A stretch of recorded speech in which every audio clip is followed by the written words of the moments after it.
زمانے میں ایک عظیم بادشاہ رہتا تھا جو اپنی عقل اور بہادری کے لیے مشہور تھا۔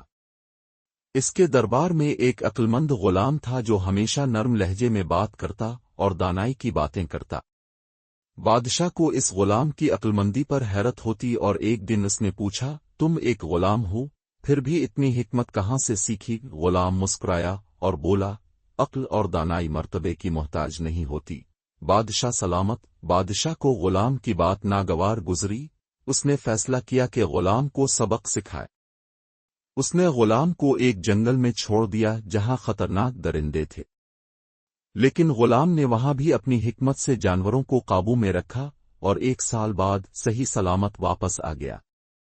بادشاہ حیران ہوا اور پوچھا، تم کیسے زندہ بچ گئے؟ غلام نے جواب دیا، بردباری، عقل اور صبر سے۔ میں نے جانوروں کو سمجھا، ان کے ساتھ نرمی برتی اور یوں وہ میرے دشمن کے بجائے میرے محافظ بن گئے۔ بادشاہ نے شرمندہ ہو کر غلام کو آزاد کر دیا اور کہا، آج تم نے مجھے سکھایا کہ طاقت سے زیادہ عقل کی اہمیت ہے۔ سبق طاقت اور رتبہ عارضی ہیں، لیکن عقل اور دانائی ہمیں